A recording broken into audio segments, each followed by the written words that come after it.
E aí, beleza? Meu nome é Matheus e eu sou desenvolvedor de jogos AAA, mas especificamente eu trabalho na área de Real-Time VFX. Antes de qualquer coisa, obrigado mais uma vez. Eu sei que eu já agradeci no último vídeo porque eu tinha ficado surpreso de ter chegado em 100 inscritos. Na verdade, eu ia agradecer por ter chegado em 100 inscritos, mas na verdade já estava em 200. Então nesse vídeo eu tava pensando em agradecer por 200, que também é uma vitória, né? Mas eu acabei de olhar e o canal já tá com 1000. Isso é chocante, eu sinceramente não esperava essa resposta. Então, mais uma vez, obrigado de coração. Significa muito pra mim e eu vou fazer o que eu puder pra continuar gravando esses vídeos e compartilhando informações com vocês que sejam úteis, né? Pra quem tiver interesse em trilhar um caminho parecido, mesmo que não seja na área de Real-Time VFX, mas com o intuito de entrar na área de jogos de maneira profissional. E bom, vocês fizeram várias sugestões pelo que eu vi, tinham bastante comentários, eu acho que tem pelo menos uns 100, talvez até mais comentários nos últimos dois vídeos, então tem bastante sugestão, tem bastante pedido pra cobrir certos tópicos, né? Mas um deles era pra falar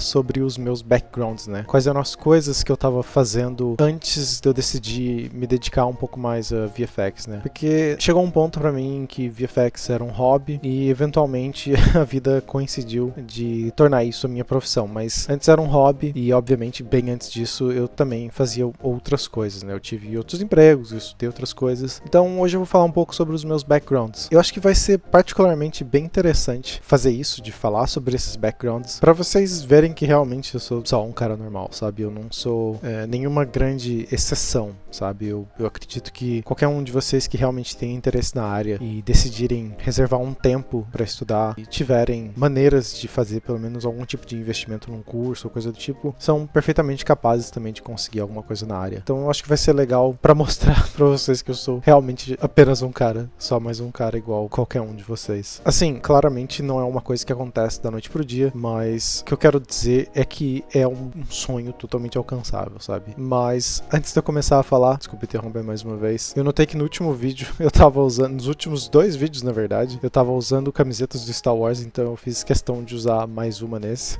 Tá aqui, ó. Pra quem quiser apreciar o design. Eu acho que o meu primeiro emprego que eu consegui realmente por conta própria, que eu fui lá e fiz uma entrevista e eu consegui aquele emprego, foi quando, acho que deve ter sido pelo menos uns 10 anos atrás, eu já nem me lembro mais. Mas eu trabalhava num supermercado da minha cidade e naquele supermercado tinha uma lan house, então eu trabalhava na lan house do supermercado, fazendo atendimento no geral e de vez em quando até um pouco de manutenção dos computadores. E no geral era um trabalho um pouco estressante, pra ser sincero. Esse lance de lidar com o público é bem complicado, porque infelizmente nem todo mundo é tão, e eu não sei como dizer isso de uma maneira mais agradável, mas nem todo mundo é tão educado, sabe? Então se a pessoa estiver tendo um dia ruim, geralmente ela vai acabar tornando o seu dia um pouco ruim também. Então acho que esse era um dos problemas do atendimento ao público. Mas a parte boa desse emprego no geral, assim, obviamente era que eu tinha algum dinheiro, né? Então eu podia pelo menos comprar as minhas coisas, ajudar um pouco em casa.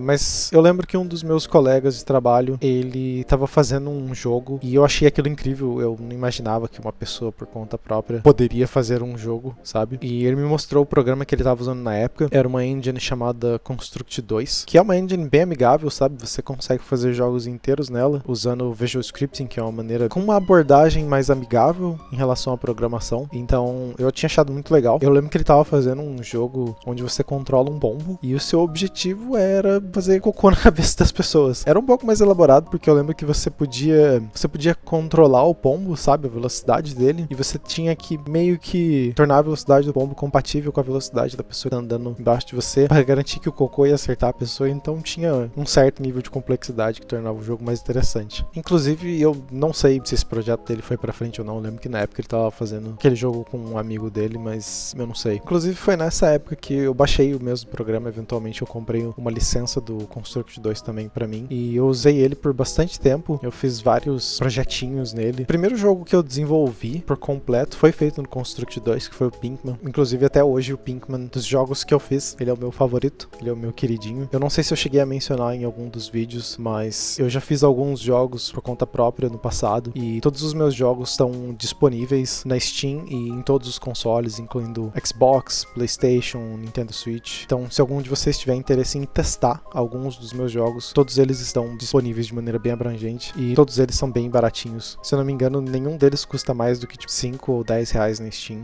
Então, no geral, é bem tranquilo e no pior dos casos, vocês podem esperar uma promoção também. Mas enfim, eu acabei ficando um pouco fora de tópico, perdão. Mas no final das contas, ter conhecido o Construct 2 através desse antigo colega meu de trabalho foi muito bom porque foi uma primeira introdução a desenvolvimento de jogos, mas voltando ao assunto principal, trabalhava em uma lan house, isso que importa. Era um trabalho super tranquilo, sabe? Não era nada fantástico, não fiz nada de muito incrível naquela época. Mas, eventualmente, depois desse trabalho, eu acabei arranjando um outro trabalho na área de design gráfico. Eu lembro que na época eu estava bastante interessado em design gráfico e um colega meu, na verdade um amigo meu, o pai dele era dono de uma gráfica, eu acho que ele ainda tem essa gráfica, na verdade, e ele me contratou para fazer o design gráfico na gráfica dele. Então, eu criava todos os layouts para os clientes, se eles precisassem de cartão de visita, flyer, esse tipo de coisa. Porque eu sou de uma cidade bem pequena, então esse tipo de conteúdo impresso ainda é bem popular. As pessoas ainda usam bastante. Então, eu criava os layouts para os clientes e também preparava tudo para impressão, que inclusive é um diferencial bem legal, porque a maioria dos designers,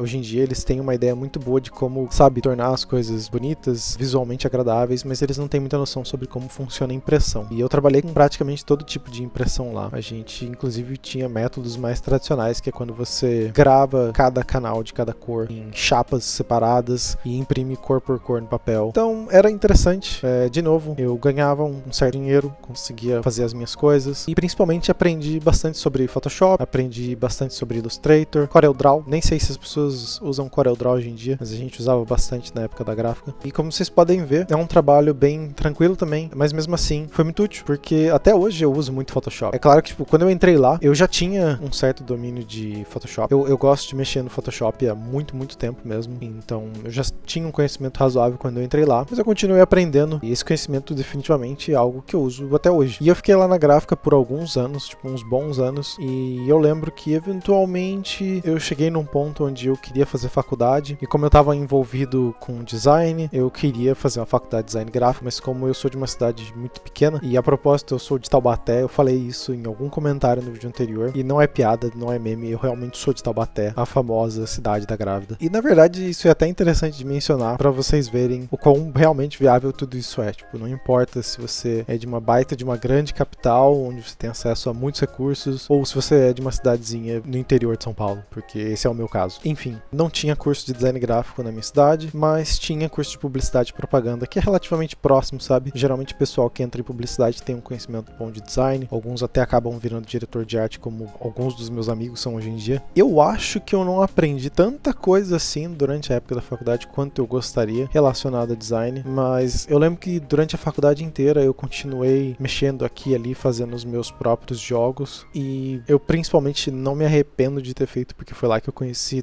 praticamente todos os meus amigos da minha fase adulta, né? Inclusive são os meus amigos até hoje. A gente entra no Discord pra conversar e jogar praticamente todo dia. São os mesmos amigos desde então. Inclusive, são bons amigos. Gosto muito deles. Amo eles, na verdade. E eu acho que vale muito a pena mencionar o fato de eu ter feito essa faculdade, porque ela não é uma faculdade que algum estúdio está necessariamente procurando, e eu acho que é importante ressaltar isso para deixar claro que nenhum estúdio cobra faculdade, nenhum estúdio cobra diploma. A única coisa que os estúdios esperam de você é portfólio. Se você sabe fazer o trabalho, isso é mais do que suficiente. Por exemplo, no meu caso, eu sou Real-Time VFX Artist, ou artista de efeitos visuais, algo do tipo. E a única coisa que eu precisei apresentar foi um vídeo mostrando os meus efeitos e depois falar um pouco sobre como eu criei eles. E o mesmo vale para outros tipos de artistas. Se você for um concept artist, que é um artista conceitual, né, que cria imagens que representam as ideias por trás do jogo antes de elas serem executadas de verdade, é a mesma coisa. Se você tem um bom portfólio, é mais que o suficiente. É claro que certas áreas são mais concorridas do que outras, mas no final das contas o que importa é você apresentar o seu trabalho e o seu trabalho ser o que o estúdio está procurando. E de bônus, eu acho que vale a pena mencionar uma das minhas experiências que não é nem um pouco relevante ao meu trabalho hoje em dia, mas foi uma coisa que eu fiz antes de todos esses trabalhos trabalhos. Antes mesmo de eu trabalhar na Lan House, eu fiz Senai. Eu, teoricamente, sou torneiro mecânico. Eu fiz Senai porque o meu pai trabalhou na Ford praticamente a vida inteira e ele tinha uma espécie de carta de indicação, então eu podia fazer a prova do Senai para entrar e fazer um curso de 2 anos. E eu fiz, e eu passei. Inclusive, no meu último ano, eu trabalhei em uma fábrica e, como vocês podem esperar, essa experiência de torneiro mecânico não é muito útil na área de Real-Time VFX. Mas eu fiz um ótimo amigo lá, o Pedro, que inclusive a gente é amigo até hoje em dia, então eu diria que super valeu a pena. O Pedro, inclusive, hoje em dia é professor de inglês e eu fiz algumas aulas com ele antes de eu fazer a prova do UKVI, que é uma prova que você tem que fazer antes de se mudar para Inglaterra. Então, muito obrigado, Pedro, você é um ótimo amigo. Enfim, eu acho que essas foram as minhas experiências profissionais antes de eu conseguir esse trabalho e antes de eu me mudar para cá. E eu acho que a gente pode tirar algumas conclusões a respeito disso. A primeira é que, por mais que o que você faça não seja totalmente relevante ao seu futuro trabalho, você sempre vai poder tirar uma coisinha aqui e ali, como por exemplo o meu conhecimento de Photoshop, o fato de eu ter conversado com aquele meu colega de trabalho sobre criação de jogos no geral. Sempre dá pra tirar uma coisinha aqui e ali, sabe? E é claro, o mais importante, vocês não precisam de uma faculdade chique, vocês não precisam fazer um curso caríssimo, sabe? Inclusive, eu vou fazer outro vídeo falando sobre o que exatamente eu estudei, quais cursos eu fiz, quais canais no YouTube eu assisti, por exemplo. E eu acho que isso deve dar uma ajuda bem boa para quem tiver interesse especificamente em Real-Time VFX. Mas lembrem que Real-Time VFX não é a única área na indústria de jogos. Existem muitas possibilidades. Vocês podem se especializar em personagens, em modelagem 3D, em áudio, em cutscenes. Poxa, para e pensa, eu sou praticamente especializado em fazer poeira em jogo. Já dá pra vocês terem uma ideia da quantidade de possibilidades que existem. Enfim, eu acho que a respeito das minhas experiências profissionais, basicamente isso. Eu espero que isso mostre pra vocês de alguma forma o quão absolutamente viável esse sonho é. Digo, esse sonho de trabalhar na área de jogos, de ir pra fora, é totalmente viável. E eu vou trazer outros vídeos em breve cobrindo mais dos assuntos que vocês mencionaram,